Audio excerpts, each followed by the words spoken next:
morning, everybody. It's What's New Wednesday morning. We're going to start off today the same way we usually do, with some new materials from our libraries.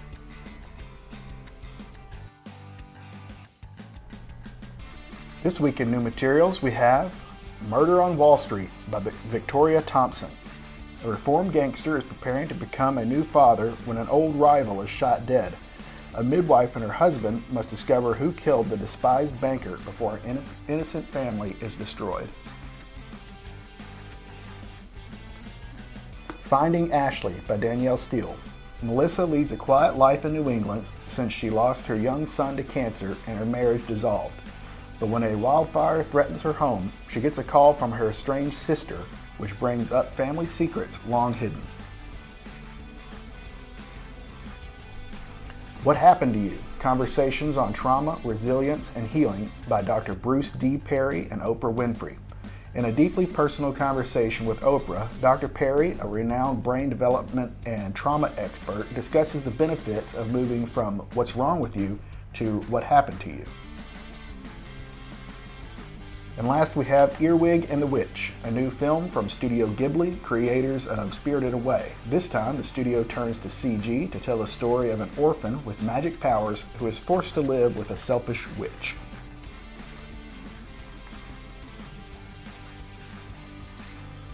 The libraries are currently open to the public, so you can check these items out from us in person if you'd like. Current business hours are 9 a.m. to 4 p.m. on Monday, Wednesday, and Friday, and 9 a.m. to 5 p.m. on Tuesday and Thursday. We also offer curbside pickup if you prefer not to come into the building. Just call us at 270-338-4760 to arrange a pickup appointment for in-stock items, or you can place holds on our online catalog and we'll give you a call when those items are available.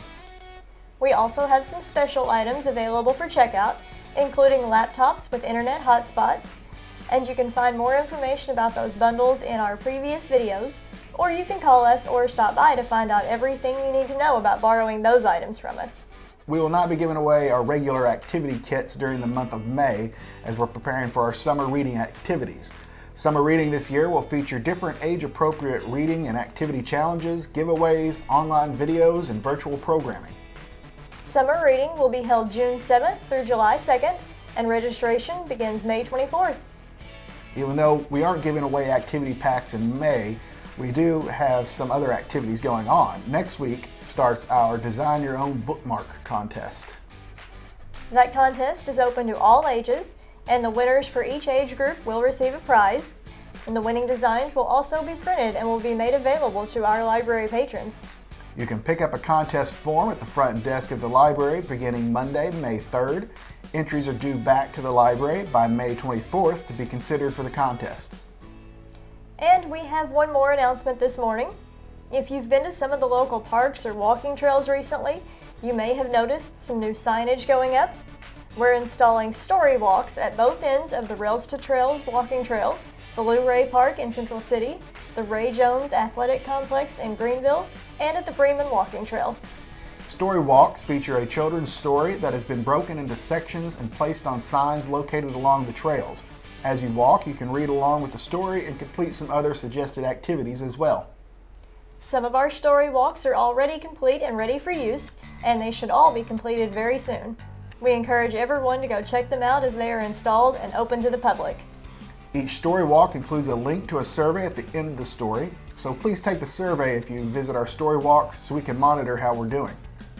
The Story Walk project was created by Ann Ferguson of Montpelier, Vermont, in collaboration with the Kellogg Hubbard Library, and the Story Walk registered service mark is owned by Ms. Ferguson. Our story walks are funded by a grant from Felix E. Martin Jr. Foundation and Owensboro Health. And that's all we have for this morning's video. Thank you for joining us again this morning for another What's New Wednesday update. Enjoy your week.